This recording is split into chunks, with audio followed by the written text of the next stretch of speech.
Basi niwakaribishe mno, niwakaribishe sana katika siku njema ambayo Mungu ametupa. Ninaamini ataendelea kutuhudumia na tunaenda katika kipindi ambacho tunaenda kusikia sasa mafundisho. Tunasikia mafundisho. Na maisha yetu ya imani yanakuwa kwa mafundisho. Yaani maisha yetu ya imani yanakuwa kwa mafundisho. Na somo la leo litakwenda kutuonesha kwa kina ni jinsi gani ambavyo maisha ya imani ni kitu ambacho kinakuwa. Tutakwenda kusikia somo au ujumbe ambao unasema maana na kusudi la maisha ya imani katika Kristo.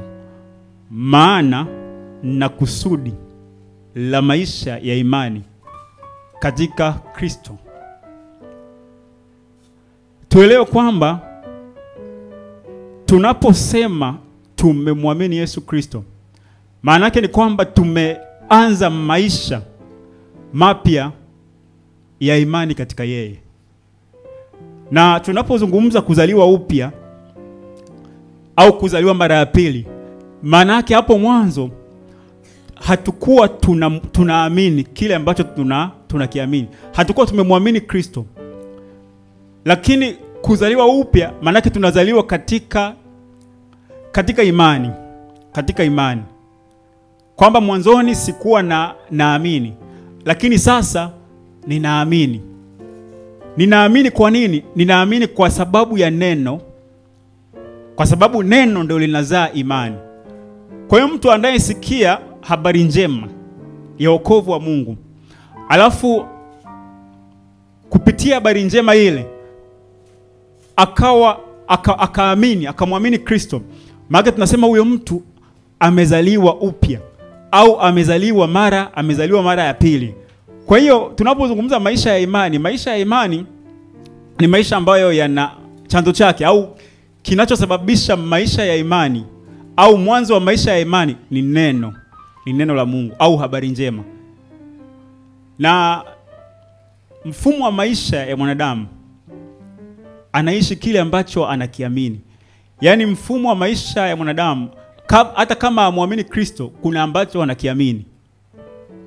Kwa hiyo namna ambavyo mtu anaenenda, namna anavyoishi, namna anavyozungumza, namna anavyotembea, namna anavyoamua, yote ni kulingana na vile ambavyo anaamini. Vile ambavyo anaamini. Na vile anavyoamini ni nini? Anaamini taarifa. Kwa hiyo hakuna mtu ambaye haamini. Na ndio maana kichwa cha somo kimespecify kabisa kusudi la maisha ya imani katika Kristo. Maana kuna mtu ambaye ana maisha ya imani katika yeye mwenyewe, maisha ya imani katika nguvu za giza, maisha ya imani katika mtu. Kwa hiyo kila imani ina chanzo chake. Lakini leo tunazungumzia maisha ya imani katika Kristo. Maisha ya imani katika Kristo. Na watu wengi ili neno maisha ya imani katika Kristo, katika Yesu Kristo, tunafikiri kwamba tunafahamu kwa sababu sisi ni wa Kristo.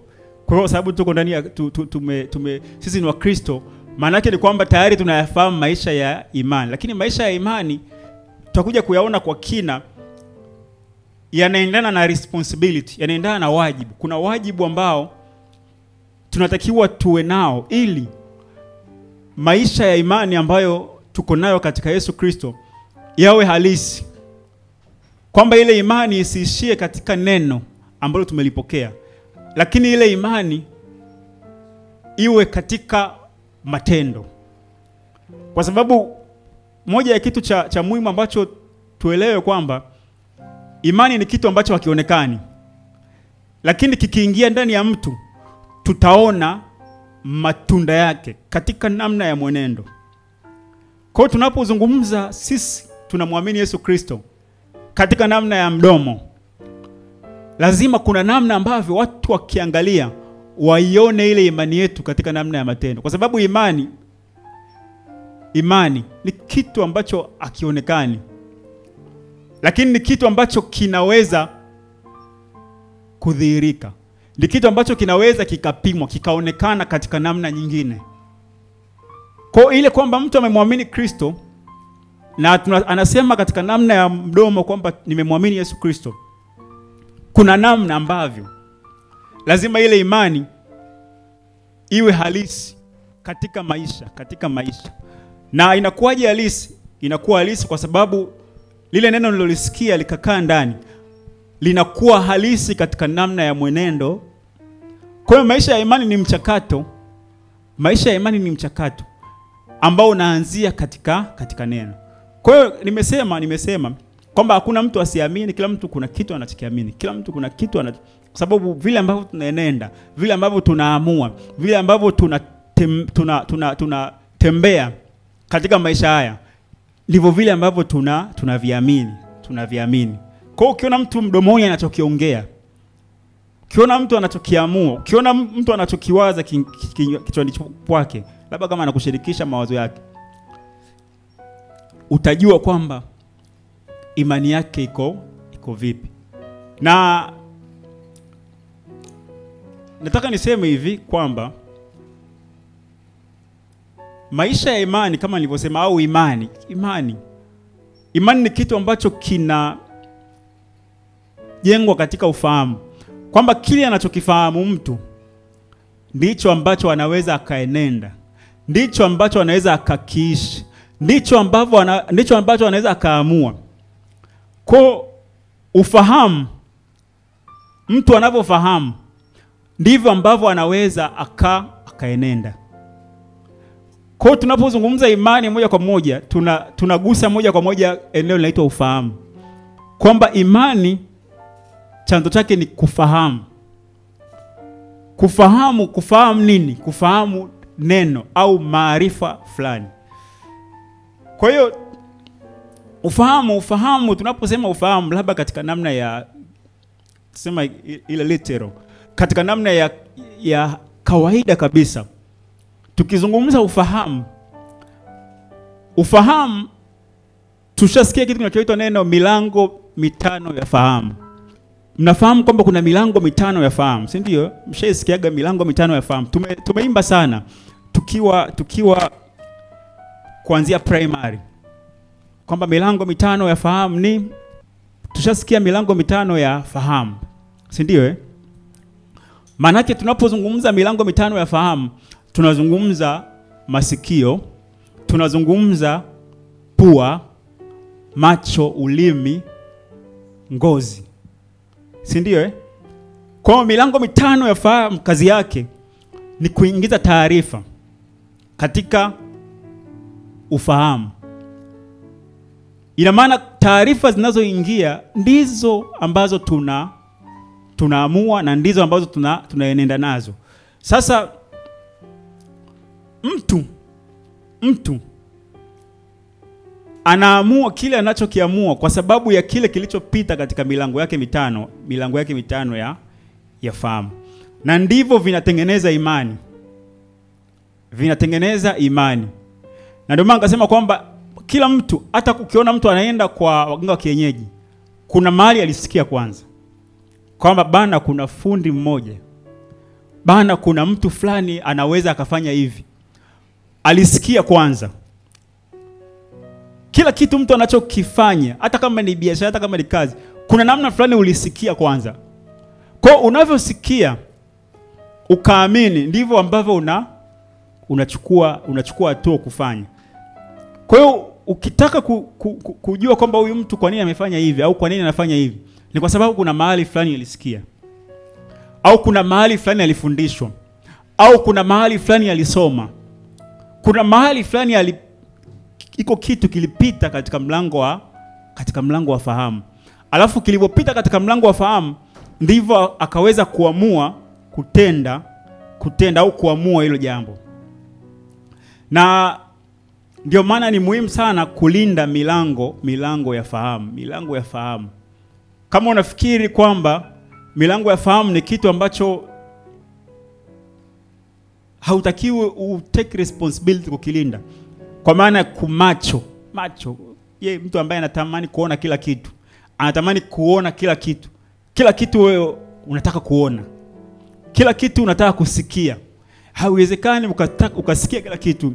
Ukasikia vya ibilisi, ukasikia vya Mungu, alafu ikao isiathiri mfumo wa imani. Kwa cha muhimu cha kwanza kabisa, unasikia nini? Unaangalia nini? Na hiyo nasema ni personal responsibility. Kama Mungu amekuokoa, lakini swala la kulinda milango mitano ya fahamu ni jukumu la kila mmoja wetu. Ni jukumu la kila mmoja wetu. Unasikiliza nini? Unaangalia nini ukiwa mwenyewe? Unasema nini? Unajifunza nini? Milango mitano ya fahamu Mungu ametupa ni jukumu la kila mmoja wetu. Kilichosababisha dhambi kuingia ulimwenguni kwa sababu milango mitano hii ya fahamu. Siku ambapo Hawa akamsikiliza ibilisi kwa umakini, akimsimulia kwamba unajua, Mungu anajua kwamba siku mtakapokula hayo matunda mtakuwa na uwezo wa kujua mema na mabaya. Akasikiliza. Siku alipotoa sikio akasikiliza, ndio siku ile ambapo uasi uliingia. Na ndio maana maneno yanayopita tukasikiliza wakati mwingine yanaweza kabomoa hatima zetu, au yakatuingiza katika upotevu. Nini? Kwa sababu nilisikiliza. Milango mitano ya fahamu ndio njia ambazo zinajenga imani yetu katika Kristo, lakini pia sio katika Kristo. Inajenga imani yetu pia hata kwa kumwamini ibilisi, mawazo yake. Unajua, niseme hivi kwa mfano, kwa wanaoenda kwa waganga wa kienyeji kutafuta mbinu mbalimbali au njia mbalimbali, au wanaoenda kwa watu ambao wasiomjua Mungu, sikiliza maelekezo ambao wanapewa. Wataanza kuambiwa kuna mtu fulani amekufanyia hivi, kuna mtu fulani amekuloga, kuna mtu fulani wanachokiingiza katika maisha ya huyo mtu ni nini? Hatred. Wanachokiingiza katika maisha ya huyo mtu ni nini? Ni chuki. Wanapanda mbegu ya ibilisi ambao ni nini? Mbegu ya ibilisi ambao ni nini? Ni chochote ambacho kinapingana na upendo. Wakati mwingine unamshirikisha mtu ambaye hamchi Mungu wala hana hofu na Mungu jambo fulani, alafu anakushirikisha, anakupa njia au mbinu ya udanganyifu.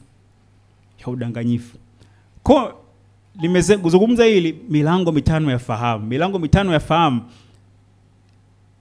inaathiri namna ambavyo tunafahamu, au inaathiri namna ya taarifa zinazoingia ndani yetu. Na hizo taarifa ndio zinatengeneza imani. Kwa imani kwa maana nyepesi kabisa ni zile taarifa zilizoingia ndani yetu, alafu zikakaa ndani yetu, zikajaa ndani yetu. Yaani hiko ndio chanzo cha imani. Imani chanzo chake ni kusikia. Kusikia huja kwa neno la Kristo. Lakini si kwa neno la Kristo tu, hata kwa neno la ibilisi. Katika dunia tuliopo hii, katika ulimwengu tuliopo huu, tuelewe vita vya kiroho sio vita vya kwa maana kitu ambacho akieleweki. Ni vita vya mawazo. Ni vita vya taarifa, ni vita vya maneno, ni vita vya mawazo. Yaani vita vya kiroho vinavyopiganwa. Vita vya kiroho ni vita vya mawazo. Ibilisi anaachilia mawazo yake, Mungu naye anaachilia mawazo yake kupitia watendakazi wake. Ina maana sisi tunasema tunapigana vita vya kiroho. Tunataka ufalme wa Mungu utawale. Ina maana mawazo yake inatakiwa yatawale katika ulimwengu huu. Na yanatawalaje?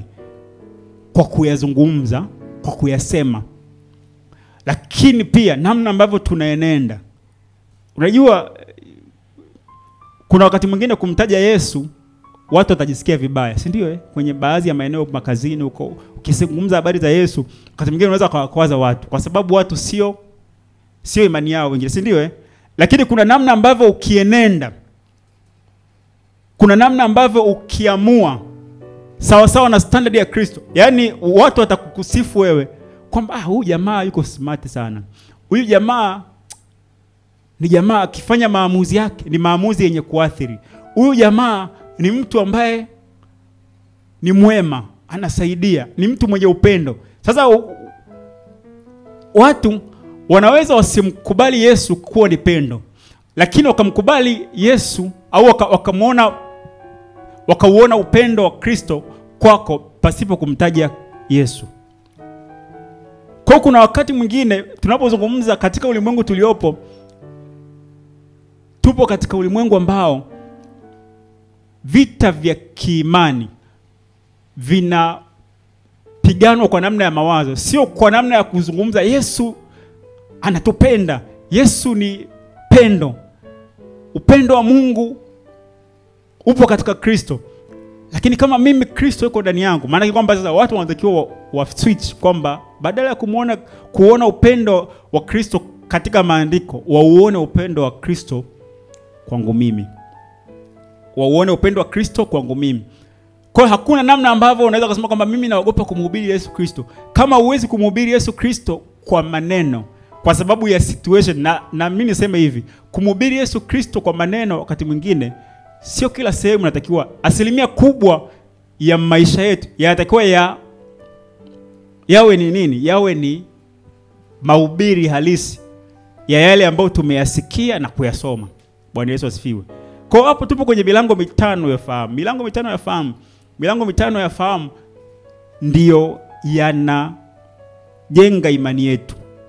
yanajenga imani yetu. Tuliposikia kwanza tukaamini, tulisikia kupitia milango mitano ya fahamu. Linda milango mitano ya fahamu, kwa sababu milango mitano ya fahamu ni jukumu la kila mmoja wetu. Unaweza ukaamua usikilize nini, uangalie nini, umsikilize nani, itakusaidia. Utajilinda. Bwana Yesu asifiwe. Yani ukitaka kujilinda, kuna watu wengine wakati mwingine ujiepushe nao. Kuna peji zingine ujiepushe nazo. Yani sisi kitu cha muhimu tuelewe, kumsikia, tumsikie nani, tusikie nini, tuangalie wapi, tumwangalie nani, tujifunze kwa nani, ni uamuzi wetu. Hilo hakuna mtu ambaye anaweza kukulazimisha. Hakuna mtu anaweza kukulazimisha. Lakini apendaye kuona kila kitu, apendaye kusikia kila kitu, apendaye kunusa kila kitu, apendaye kugusagusa kila kitu, ni kwa uangamivu wake mwenyewe. Bwana Yesu asifiwe. Na kitabu cha Timotheo wa kwanza 4 kuanzia mstari wa kwanza anasema, basi Roho anena waziwazi ya kwamba nyakati za mwisho wengine watajitenga na imani, wakisikiliza roho zidanganyazo na mafundisho ya mashetani. Kwa nini watajitenga na imani? Kwa sababu ya kusikiliza roho zidanganyazo, asema, na mafundisho ya mashetani. Kwa hiyo kujitenga na imani katika Kristo inawezekana. Umemwamini Yesu Kristo, sawa. Lakini kujitenga na imani katika Kristo inawezekana. Kwa nini? Kwa sababu ya kusikiliza roho zidanganyazo na mafundisho ya mashetani. Nyakati za mwisho wengine watajitenga. Na neno hili linakuja leo likitutahadharisha sana, haswa kwa habari ya maisha yetu ya imani. Unajua maisha ya imani haya tunayachukulia poa sana sisi waamini. Kwa sababu tuko ndani ya Kristo, tunaona inatosha. Hatuna responsibility ya chochote. Kama niko ndani ya Kristo lakini nasikiliza chochote, niko ndani ya Kristo lakini naangalia chochote, niko ndani ya Kristo lakini siko responsible na maisha yangu ya imani. Inawezekana kabisa kujitenga na imani. Inawezekana kabisa. Wako watu na kuna wengine ni wazee kabisa ambao walianza vyema, walihubiri injili katika nchi hii. Lakini sasa hivi ukisikiliza vitu ambavyo wanafundisha, unasema Mungu ni nini? Paulo akasema, sio kwamba nimekwisha kufika, bali ninakaza mwendo. Alafu akasema isije kuwa nimewahubiri wengine alafu mimi mwisho nikakataliwa. Kwa maisha ya imani katika Kristo ni maisha ambayo yanakuwa tunakuwa katika imani. Tunakuwa katika imani. Maisha ya imani ni kitu ambacho kinakuwa. Ni kitu ambacho kinakuwa. Na kukua mafundisho unamsikiza nani? Na ndio maana nikasema kwamba kuna uwezekano kabisa kwa umemwamini Yesu Kristo, alafu mwisho wa siku kwa sababu ya kusikiliza sana, kuenda huku na huku, ukajikuta umejitenga na ile imani. Lakini pia kuna uwezekano kabisa kingine ambacho nazungumza hivi vitu vya uwezekano ili tuelewe, alafu tutakuja kuendelea tutajua moja kwa moja hii somo exactly linasema nini. Lakini inawezekana pia kuna mtu ambaye anamkiri Yesu Kristo kwa mdomoni, lakini hajampa moyo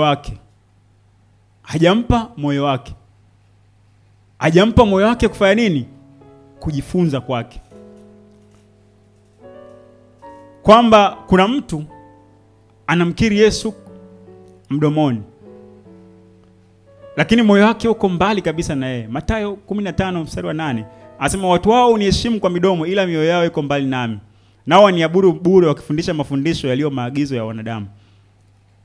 Watu hawa uniheshimu kwa mdomo, ila mioyo yao iko mbali nami. Ukizungumza moyo ndipo ulipo ufahamu wa mtu, kwa sababu ndani ya moyo ndipo kuna jaa mawazo. Anasema, moyoni mwangu nimeliweka neno lako kusudi nisikutende dhambi. Moyo ni sehemu ambapo maarifa au taarifa zinakaa ndani ya mtu huyo. Ina maana unapompa mtu moyo wako, maana yake umemwamini kwa yeye kukufundisha, kwa yeye kuweka information au taarifa ndani yako. Biblia inasema, linda sana moyo wako kuliko vyote ulindavyo.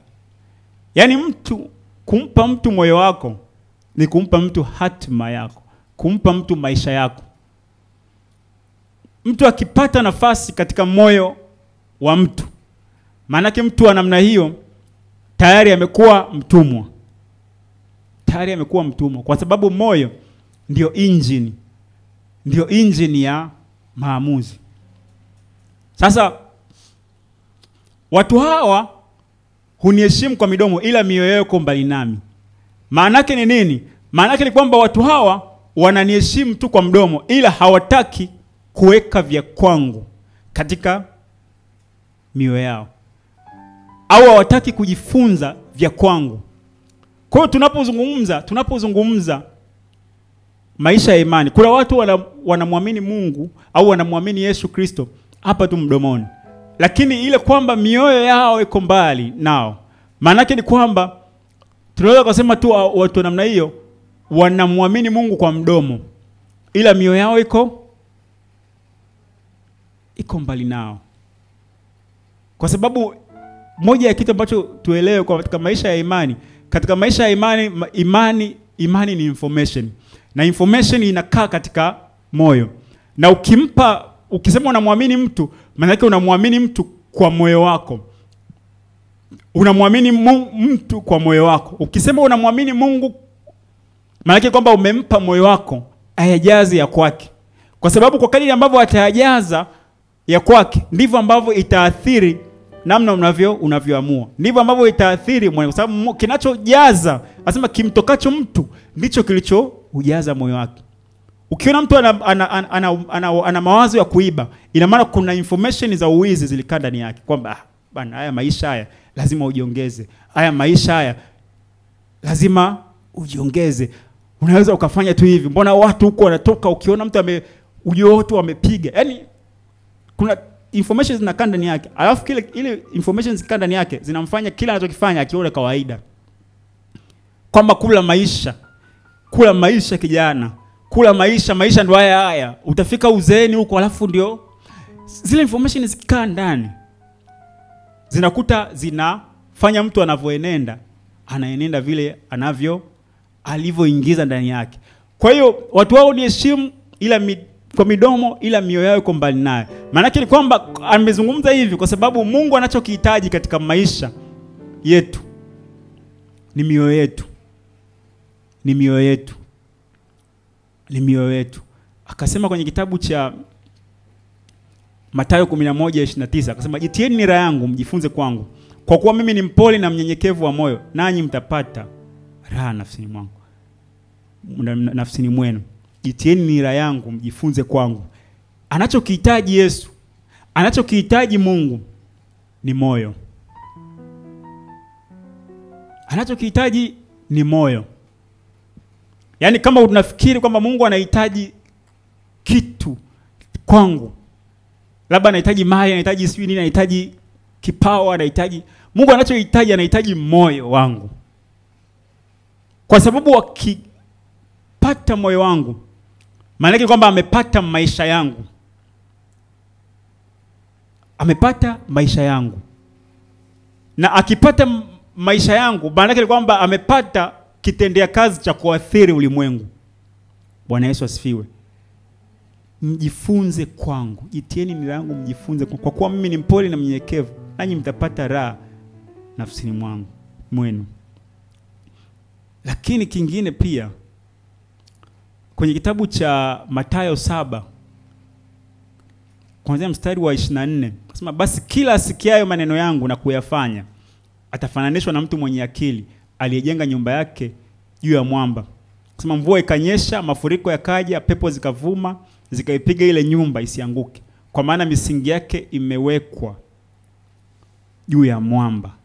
Asikiaye maneno yangu na kuyafanya. Yaani niseme hivi, maisha ya imani ni kusikia. Maisha ya imani ni kusikia. Asikiaye maneno yangu. Ukishasikia automatically unaweza ukafanya. Kama usikii hauwezi ukafanya. Ukafanya. Kwa asikie maneno yangu na kuyafanya, atafananishwa na mtu mwenye akili alijenga nyumba yake. Maana yake ni kwamba nini? Maana yake kwamba huyu mtu atishwi. Huyu mtu atikiswi. Kwa nini? Kwa sababu anaamini. Unajua imani ni kitu cha hatari kiasi kwamba kuna watu anaweza akajifunga hata bomu kwa sababu anaamini kwamba nitaenda mbinguni. Anaenda na huo wengine wengi. Imani kilivyokuwa kitu cha hatari. Nini? Alipandikizwa ndani taarifa, akamezeshwa sumu. Unajua mtu ambaye anaamini anaweza akaamini kitu akafa kwa ajili ya hicho. Unajua wanafunzi wa Yesu kwa sababu ya ile imani, wakina Stefano walipigwa mawe, lakini hawakukana ile imani. Kwa imani ni kitu ambacho kikikaa ndani ya mtu, huyo mtu hana choice. Ukiona una choice, ukiona una machaguzi, una option. Unajua kuna mtu mwingine, kuna watu wana option. Kuna mtu kwamba anakaa huko, kwamba akiona mambo magumu anaenda kwa mababu zake. Akiona mambo magumu anaenda kwa wazee fulani. Akiona mambo magumu anaenda kwa huyu. Akiona mambo anaenda na maombi. Anachanganya kila kitu. Anaenda kwa upako. Akitoka kwa huyu anaenda kwa wakupuliza. Akienda kwa huyu anaenda kwa, yani yeye ana options. Lakini mtu mwenye anayemwamini Yesu Kristo hana options. Bwana Yesu asifiwe. Kwa hiyo kila asikie maneno yangu na kuyafanya atafananishwa na mtu aliyejenga nyumba yake juu ya mwamba. Sasa hebu tuangalie viashiria vya kuwa Kristo ndiye tuliyompa mioyo yetu.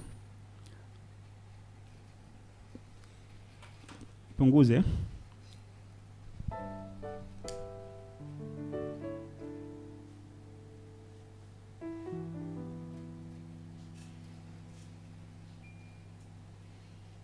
Tuangalie viashiria vya kuwa Kristo ndiye tuliyompa mioyo yetu. Kwa sababu uliyempa moyo wako. Maana yake ndio nini? Maana yake kwamba ndiye uliyempa ufahamu wako. Yaani moyo, alivyoandika Mithali, kwenye Mithali kule Suleiman, linda sana moyo wako kuliko vote ulindavyo. Na hata usiseme kwamba yani huyu nimempa moyo wangu. Unajua usimtrust mwanadamu kwa moyo wako. Usimtrust mwanadamu kwa moyo wako. Hilo kitu naizungumza inawezekana kama mkanini. Usimtrust mwanadamu na moyo wako, kwa sababu kuna siku ambapo usema utapata ile disappointment, au siku ambapo utakuwa na ile ataenda vile ambavyo kinyume na vile ambavyo umetarajia, utaumia. Kwa sababu ukimtrust mtu na moyo wako, kuna watu wanajinyonga, si ndio? Shaonaga watu wanajinyonga kwa sababu alimpa moyo wake wote, kwamba alimwachia moyo wake. Chochote anachokiamua yeye, chochote anachokifanya yeye, anaona huyu, yani kila anachokiamua, kila anachokiwaza, kila anachomwambia, anaona ni sawa. Kwa usimtrust mtu na moyo wako.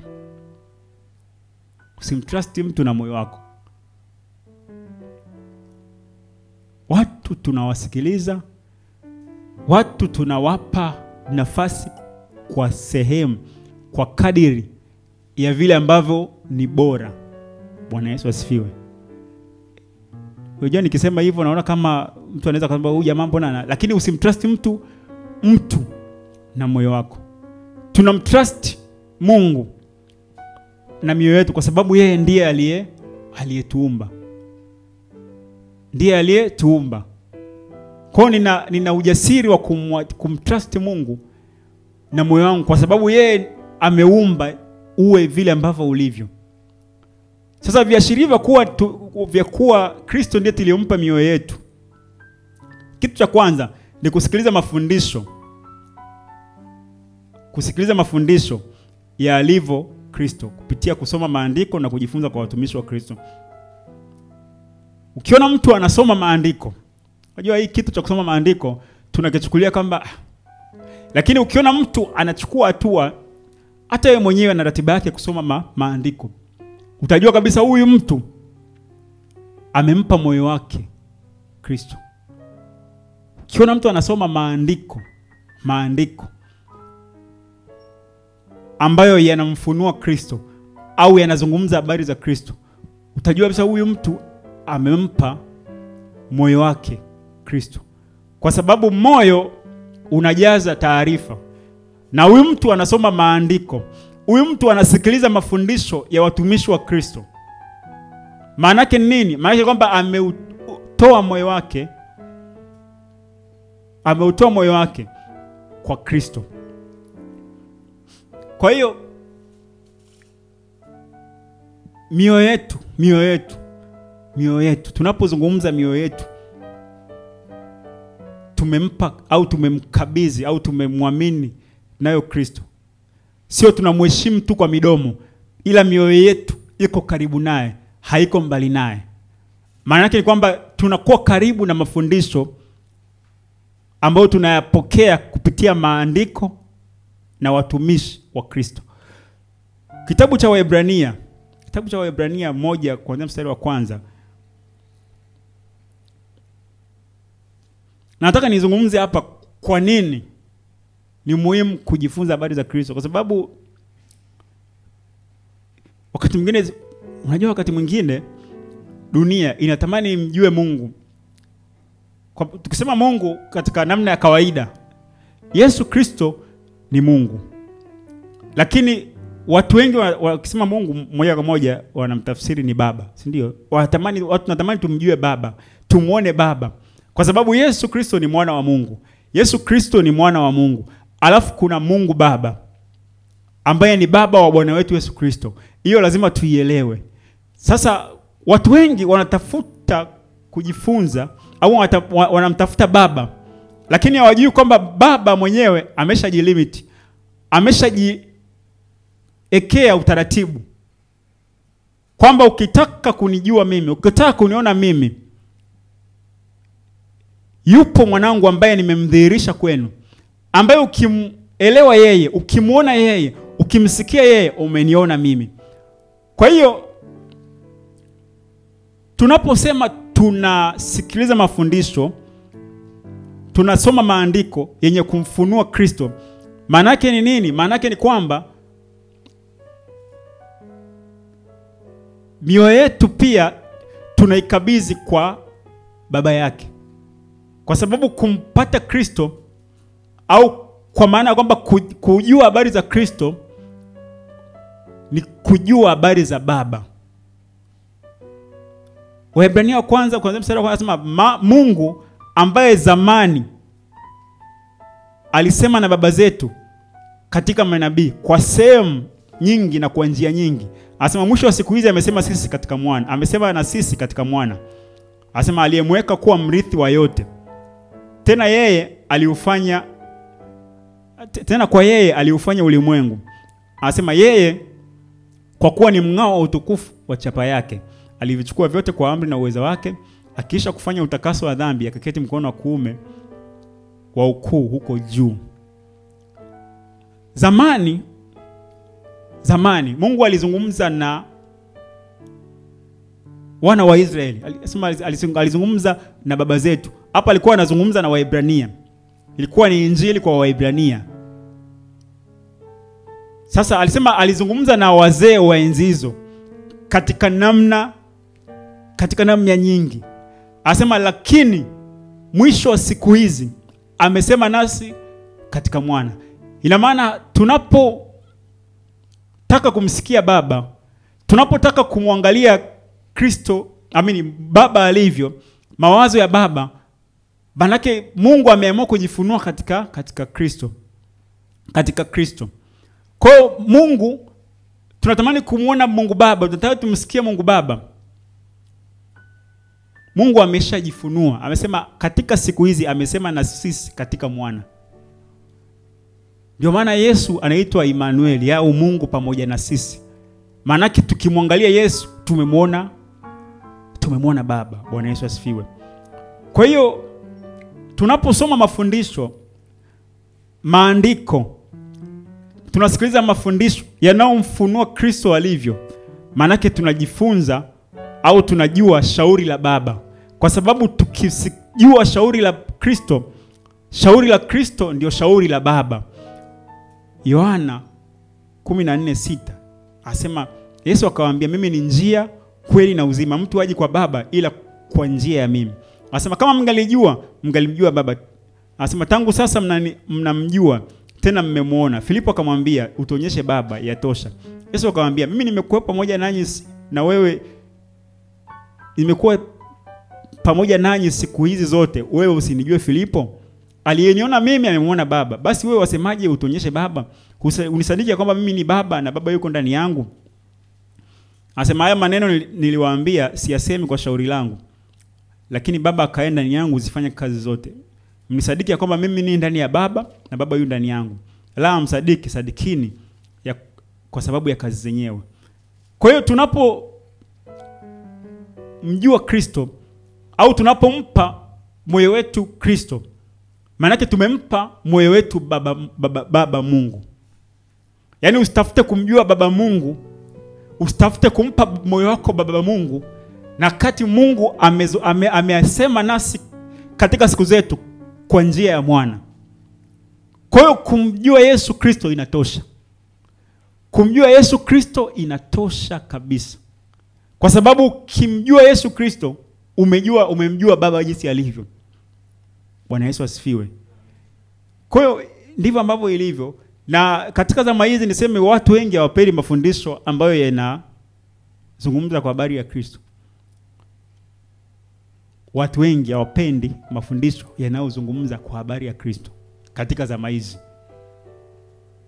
Kwa sababu mafundisho yanayozungumza kwa habari ya Kristo, utakuja kuona ni msisitizo wa Yesu Kristo ulikuwa nini? Upendo, Msisitizo wa Yesu Kristo ulikuwa ni nini? Uvumilivu. Msisitizo wa Yesu Kristo ulikuwa nini? Matunda yale ya Roho. Lakini msisitizo wa Yesu Kristo pia kuomba. Kwa mafundisho ya maombi, mafundisho ya msamaha, mafundisho ya upendo, watu wengi wanapenda mafundisho yanayogusa mahitaji ya mwilini. Kwamba ndugu jamani, yamkini unahangaika, yamkini unateseka. Mungu anajua hitaji lako. Mungu atakupigania. Ni kweli yote hayo. Lakini unajua katika ulimwengu huu kila mtu anapita, niseme ukweli. Kila mtu kuna namna fulani, kuna kiwango chake pengine Sasa sizungumze kwamba ni mafundisho mabaya, lakini watu wengi hawapendi msisitizo kwa habari ya msamaha, msisitizo kwa habari ya kupendana, msisitizo kwa habari ya kuomba. Kwa sababu maombi pia ilikuwa ni sehemu ya msisitizo wa Injili ya Yesu Kristo. Haja zenu zijulikane na Baba. Muombeni lote Baba kwa jina langu atawapa. Sasa mafundisho mengi ya sasa hivi ni mafundisho ya mahitaji ya mwilini. Pendwa, utakuwa tajiri, usiwe na wasiwasi. Mungu ni baba yetu, vitu vyote ni vya kwake. Sema mbingu na vyote vijazavyo ni mali yake. Kwa hiyo usiwe na wasiwasi juu ya yale ambayo unajua Yesu mwenyewe kati ya vitu ambavyo alishawahi kuzungumza kwa habari ya mahitaji, lakini alivizungumza kwa dharau mno, yaani alivishusha chini. Anasema kwa nini muwe na hofu? Kwa nini muwe na hofu juu ya maisha yenu? Mle nini, mvae nini? Kisema yote baba yenu anajua. Utafuteni kwanza ufalme wake na haki yake. Yaani alizungumza katika namna ya dharau. Sasa leo msisitizo wa mazidisho ndio yamekuwa ndio msisitizo wa Injili. Kwamba hayo yote mengine yote mtazidishiwa, lakini hayo ndio tunazungumziwa zaidi. Kwa hiyo nataka nizungumze hivi kwamba mafundisho yanayomfunua Kristo yatusaidia kumjua Baba jinsi alivyo.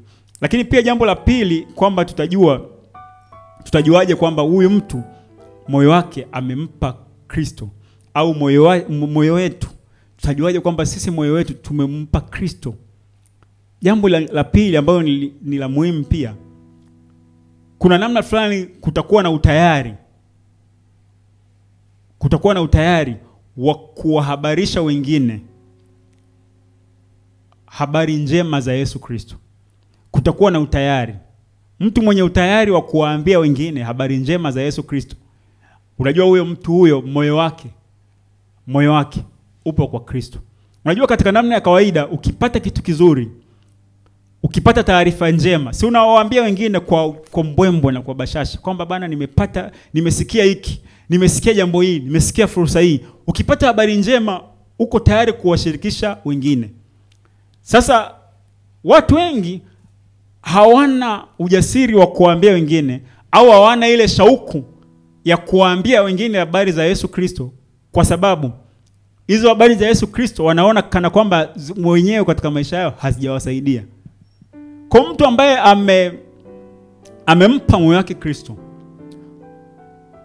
alafu Kristo akajidhihirisha kwake, akajifunua kwake, mtu wa namna hiyo anakuwa na ujasiri wa kuambia wengine habari za Yesu Kristo.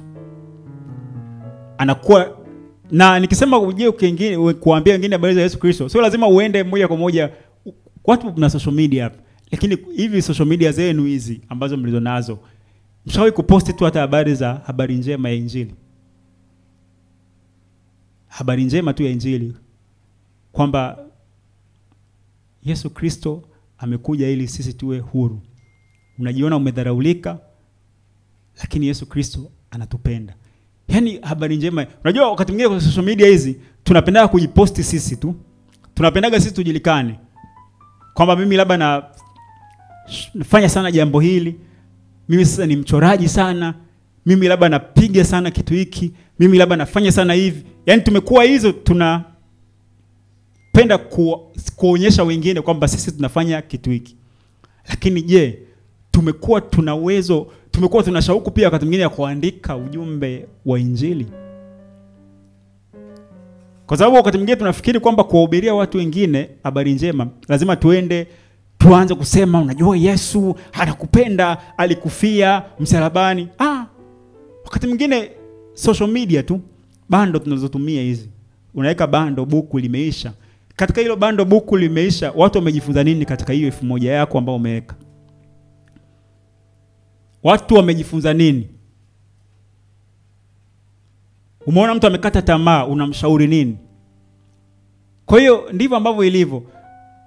Moyo ambao Kristo amekabidhiwa, utakuwa na shauku ya kuwaambia wengine habari njema. Kuwaambia wengine habari njema. Na kuwaambia wengine habari, kila mtu anamwambia anazungumza kwa level yake. Ambaye ana access ya kukaa mbele kuzungumza na wengi azungumze. Ambaye ana access ya kurekodi arekodi. Ambaye ana access ya kwenye status ya kaandika tu neno fupi. Hakuna mtu, yani tukimuonea haya Kristo ni hatari mno, ni hatari mno. Ni hatari mno. Tukimuonea haya Yesu Kristo ni hatari mno. Mathayo 10:37-32 anasema basi kila mtu atakayenikiri mbele ya watu, nami nitamkiri mbele ya baba yangu aliye mbinguni. Anasema bali yeyote atakayenikana mbele ya watu, nami nitamkana mbele za baba aliye mbinguni. Anasema msidhani kuwa nimekuja kuleta amani duniani, la, sikuja kuleta amani bali upanga. Anasema kwa maana nalikuja kumfitini mtu na babaye, na binti na mamaye na mkwe wake. Anasema na adui za mtu ni wale wa nyumbani mwake. Ampendaye baba au mama kuliko mimi anistahili, wala ampendaye mwana au binti kuliko mimi anistahili. Mtu asiyechukua msalaba wake akanifuata anistahili. Anasema mwenye kuiona nafsi yake ataipoteza, na mwenye kuipoteza nafsi yake kwa ajili yangu ataiona. Aibu. Wakati mwingine tunaona aibu kuzungumza habari za Yesu Kristo. Unaona aibu, unaona haya. Nikisema habari za Yesu hapa watajisikia vibaya hapa. Nyumbani hapa watajisikia vibaya. Anasema sikuja kuleta amani. Yaani ni heri asema ni heri wa kuchukia kwa sababu ya Kristo. Tena itahesabika ni thawabu. Kwamba kama nimezungumza habari ya Yesu Kristo kwenye peji yangu afu mtu aka left. Sikuja kuleta amani. Kama nimeandika habari za Yesu alafu eti mtu akajisikia vibaya akaona huyu mambo ya dini akaniblock, ablock. Yaani maisha ya imani jamani, maisha ya imani sio maisha ya kuishi kwa kujisikia vibaya, kwamba watu watajisikia vibaya. Ukishaona watu watajisikia vibaya, maana yake kwamba maisha yako ya imani bado yana safari. Anasema nimekuja kumfitini mtu na ndugu yake. Kama tunakaa kwenye shauri la Kristo, alafu kuna mtu unaona kuzungumza ukweli kwamba kuna ambao watajisikia vibaya, na wajisikie vibaya. Bwana Yesu asifiwe. Kama kuna mtu anajisikia vibaya, lakini ukweli ni huu, njia ya Kristo ni hii, shauri la Kristo ni hili, na ajisikie vibaya. Bwana Yesu asifiwe. Yaani ndivyo uhalisia ulivyo. Tunapozungumza maisha ya imani, maisha ambayo lazima tufuate kile ambacho anatufundisha Kristo. Sasa tumalizie hapa, tunamalizia. Nimezungumza maisha ya imani. Maisha ya imani yanakuwa na ukuaji unatokana na kiwango cha kumfahamu zaidi mwana. Maisha ya imani katika Kristo unatokana na kiwango cha kukua katika kumfahamu zaidi mwana. Wakati mwingine tunawekeza zaidi katika uwezo wa kuzungumza mbele za watu, uwezo wa kutumia vipawa vyetu weza kupiga au kufanya nini zaidi. Lakini tunawekeza katika kumjua mwana. Tuna ujasiri leo hii kwa habari ya injili tuliyoipokea. Tuna uhakika nayo. Imani ni kuwa na uhakika, una uhakika.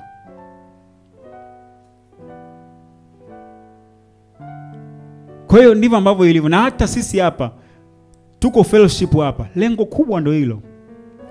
Lengo kubwa ni hilo. Sote tukue katika kumfahamu Kristo. Yaani tunakuja sawa hapa, tunamsifu Mungu, kutangaza sifa za Mungu, tunayemjua kwa njia ya nyimbo, kwa kulisifu jina lake, lakini lazima iwe sambamba na kumjua sana mwana wa Mungu. Yaani hiko ndio kitu cha msingi mno, kwa sababu nimezungumza mwanzoni kwamba kuimba ni kutangaza sifa, na kwa kadiri ambavyo unafahamu sifa za yule unayemwimbia, unazizungumza kwa ujasiri. Kwa hiyo tuko fellowship, tunakutana fellowship hapa. Lengo kubwa ni kukua katika kumfahamu zaidi mwana wa Mungu. Kwa sababu tunapomfahamu zaidi, maana yake imani yetu inakomaa katika yeye. Na inapokomaa katika yeye, maana yake ni kwamba tunakuwa na ujasiri katika yeye. Na tutajuaje kwamba tunakuwa? Kwa kadri ambavyo tunakuwa, kiwango cha utii katika yeye, lakini kiwango cha unyenyekevu kinaongezeka. Yaani kukua katika Kristo, maana yake ni kwamba unapozidi kukua katika Kristo, kiwango cha kutii neno lake kinakuwa kikubwa, lakini pia kiwango cha unyenyekevu kinaongezeka. Na ndio maana akasema jitieni nira yangu mjifunze kwangu, kwa kuwa mimi ni mpole na mnyenyekevu. Yesu Kristo ni mpole na mnyenyekevu. Na upole unaozungumziwa sio ugoigoi, kwamba Yesu Kristo yuko hivi. Yesu Kristo ni mpole kwa maana ya kwamba ni mtii. Anajua anachokifanya. Anajua anachokiamua. Shauri la Baba ndiyo standard yake. Kwamba hana mambo mengi yeye. Mtu mpole hana mambo mengi. Anajua standard yake, anajua njia yake. Kwa hiyo Yesu Kristo, kwa kadri ambavyo tunamjua Yesu Kristo, kiwango cha utii na unyenyekevu kitaonekana dhahiri. Ukiona mtu kiburi kinazidi, ukiona mtu unyenyekevu haupo kabisa, maana yake kwamba huyu mtu kiwango chake cha kumjua Kristo ndio kinapotea kabisa. Amefikia, kuna mafundisho ambayo amesikia ambayo sio ya Kristo, yakamtia kiburi na unyenyekevu. Na kiburi na ile kujiona kwamba mimi ni bora zaidi. Lakini jambo lingine pia tumeona kwamba maisha ya imani pia kingine cha muhimu ambacho nataka nimalizie katika hili hapa. Maisha ya imani katika Kristo, kwa kadiri ambavyo tunakuwa katika yeye, tunajua zaidi. Maana kwamba maisha, kwa kadiri ambavyo tunajua zaidi, tunapokea ujasiri dhidi ya hila na udanganyifu wa ibilisi. Kwa maana kwamba hatutakuwa waoga. Maisha ya imani katika Kristo ni kutokuwa waoga, kutokuwa watu wa kujihukumu. Kutokuwa waoga. Ukiona mtu anakuwa muoga, maana yake kwamba maisha yake ya imani bado hayajakomaa. Kwa hiyo tunategemea kwamba nimekuwa katika Kristo, kwa kadri ambavyo nasikia mafundisho, niwe na ujasiri katika yeye. Waefeso 3:12 anasema katika yeye tuna ujasiri na uwezo wa kukaribia katika tumaini kwa njia ya kumwamini.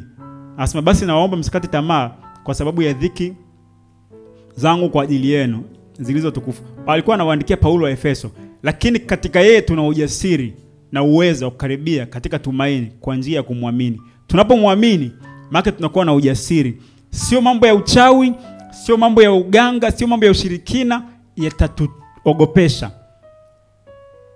Sio magonjwa, sio dhiki, sio kuhitaji, sio kupunguka kitatutikisa au kitatutoa katika imani yetu kwa yeye Yesu Kristo. Kwa hiyo maisha ya imani katika Kristo lazima yatupe ujasiri katika yeye. Hakika hapana uchawi juu ya Yakobo, wala hapana uganga juu ya Israeli. Hakuna uchawi, hakuna uganga. Tukisikiliza kwenye mafundisho mengine huko, mambo wachawi sijui wanafanya kazi, watu wanatoa shuhuda za kichawi, sio mafundisho ya Kristo. Kwa sababu yale yanatufanya wakati mwingine wao watu waoga. Wao watu waoga, wanaona kumbe mambo ndio yako hivi. Nani amekwambia ujue habari za upande wa pili? Haina haja ya kujua habari. Ndio maana nikasema milango mitano ya fahamu ni ya muhimu sana. Unachokisikia kinaweza kikabomoa imani yako. Bana hapa mjini kuna watu wanaloga. Nilisikia mtu mmoja akitoa ushuhuda kwamba sijui wanavyofanya. Nani amekwambia habari za utu? Unajua Yesu alikuwa anayakataza mapepo yazungumze. Yalikuwa akitaka kumdhihirisha wewe ni mwana wa Mungu, alikuwa anayakataza. alikuwa yapi nafasi ya kuzungumza. Sasa sisi tunasikiliza mafundisho, tunasikiliza habari za upande wa pili, tunasema shuhuda. Hakuna shuhuda, ni kazi ya ibilisi. Ndio maana tusikilize habari za kichawi, habari za kishirikina. Mtu akija akisema ana ushuhuda, sio mambo ya kichawi, sio yamefanya nini, sio injili. Kwa tuelewe maisha ndani ya Yesu Kristo yanatusaidia kuwa na ujasiri. Tunatakiwa tujue neno hili moja tu, Kristo. Lakini pia maisha ya imani ndani ya Yesu Kristo yanatakiwa tusaidie tujue kwamba sisi ni wabarikiwa. Waefeso 1:3 anasema atukuzwe Mungu Baba wa Bwana wetu Yesu Kristo, aliyetubariki kwa baraka zote za roho ndani yake, katika ulimwengu wa roho ndani yake Yesu Kristo. Tumebarikiwa kwa baraka zote. Yaani asije kuambia kwamba mtu ukitoa ndio unabarikiwa, sio ukifanya hivi ndio utapokea baraka. Tayari wewe ni mbarikiwa. Unatoa kwa sababu tayari iko unachokitoa umekipokea. Yaani tunafanya kile tunachokifanya kwa sababu kile uwe uwezo wa kufanya tayari tulishapewa. Kwa hiyo tunatoa sehemu ya baraka za kimungu ambazo tayari tunatembea nazo. Sisi ni watoto wa Mungu. Sisi ni watoto wa Mungu. Tuelewe na tuwe na ujasiri katika hilo. Warumi 8:16. Roho mwenyewe ushuhudia pamoja na roho zetu ya kwamba sisi ni watoto wa Mungu. Maisha ya imani katika Yesu Kristo lazima msingi wake sisi ni wabarikiwa, sisi ni watoto wa Mungu. Lakini tuelewe kwamba sisi ndio taifa takatifu. Sisi ndio ukuhani wa kifalme na watu wa miliki ya Mungu. Petro wa kwanza 2:9 anasema basi ninyi ni mzao mteule, ukuhani wa kifalme, taifa takatifu, watu wa miliki wa Mungu. Anasema mpate kuzitangaza fadhili zake yeye aliwaita mtoke gizani mkaingia katika nuru yake ya ajabu. Maisha ya imani katika Kristo lazima tuelewe kwamba sisi ndio taifa takatifu. Sisi ndio ukuhani wa kifalme, watu wa miliki ya Mungu. Usifikiri kwamba kuna mafundisho atakuja hapa atakwambia ubariki sio nchi fulani ndio upokee baraka. Kuna nchi sio takatifu sio nchi gani? Sisi ndio taifa takatifu. Bwana Yesu asifiwe. Sisi ndio taifa takatifu. Sisi ndio taifa teule. Kanisa ndio taifa takatifu. Kanisa ndio taifa takatifu. Kwa hiyo isije kaleta propaganda ya namna yoyote kwamba kuna nchi takatifu huko. Walipewa nafasi hiyo, alafu wakaikataa. Walialikwa harusini, alafu sisi wa mataifa tukaitwa. Kwa hiyo hakuna kitu kinachoitwa nchi takatifu, kwa maana ya kwamba sehemu, geographical location. Wanaomwamini Yesu Kristo, tulio ndani ya Yesu Kristo, haijalishi uko wapi, uko popote pande ya dunia, wewe ni taifa takatifu. Bwana Yesu asifiwe. Kwa hiyo nimezungumza maneno hayo machache, lakini tuelewe kabisa kwamba somo hili linataka tuwe makini sana na maisha yetu ya imani katika Yesu Kristo. Kwa sababu maisha ya imani katika Yesu Kristo nimesema kwamba ni kitu ambacho tunaweza tukapoteza imani. Tunaweza tukapoteza imani kama tusipoendelea kujenga imani yetu katika mwamba, katika mafundisho. Tunaweza tukapoteza imani. Bwana Yesu asifiwe. Lakini Mungu aendelee kutusaidia, aendelee kutufundisha, tupate kuendelea kumjua zaidi yeye, tupate kuendelea kujiepusha na mafundisho mbalimbali ambayo yatabomoa imani yetu, lakini yatapanda mapando ambayo sio ya Kristo. Kwa sababu mpanzi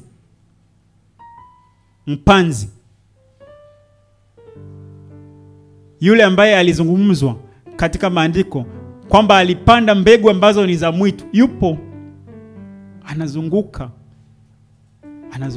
akipanda magugu. Sasa lazima tuwe makini sana na kile ambacho tunasikia, kwa sababu kile tunachokisikia kinaweza kikaathiri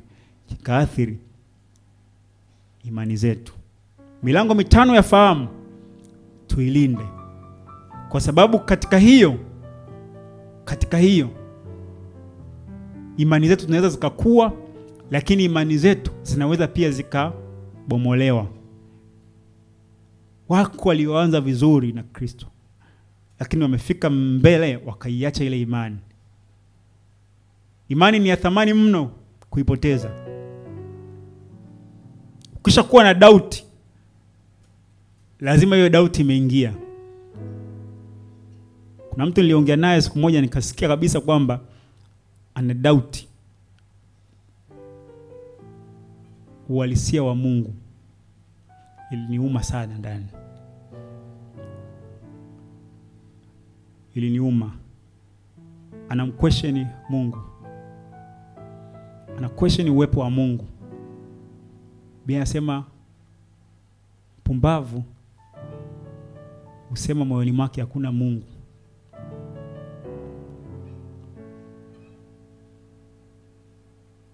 Kwa Mungu atusaidie sana hii imani tuliyoipokea. Hii imani tuliyoipokea tuendelee kutamani kujua zaidi. Lakini kwa kadri ambavyo tunajua tutangaze sifa ambazo tunazifahamu za Mungu wetu. Alafu tamani pia kukua imani zetu. Mungu wetu, Baba yetu wa mbinguni, nakushukuru kwa ajili ya neno lako hili Bwana. Nafahamu kabisa kwamba maisha ya imani ambayo hakika tumeyapokea kwa sababu ya sadaka uliyotoa wewe, ndio ametufanya hivi tulivyo. Tunakushukuru Bwana kwa ajili yetu, kwa ajili ya maisha haya ambayo tumeyapokea kutoka kwako, kwamba hayatokani na jitihada zetu, lakini ni kwa neema yako Bwana. Ukatuokoa, lakini kusudi tuwe wanafunzi, tujifunze kwako. Alafu tukishajifunza kwako, tutembee katika ulimwengu huu sawa sawa na vile ulivyo. Alafu watu wakituona sisi, wakuone wewe, kwa sababu wewe uko ndani yetu, katika mioyo yetu, katika namna ya maneno yako ya uzima. Mungu, ninakushukuru kwa sababu ya msisitizo wa siku ya leo Bwana. Ukitutaka tutembee katika mafundisho yako ili imani zetu zikue katika wewe. Alafu tukisha kuwa katika wewe, hakika Mungu unajidhihirisha dhahiri.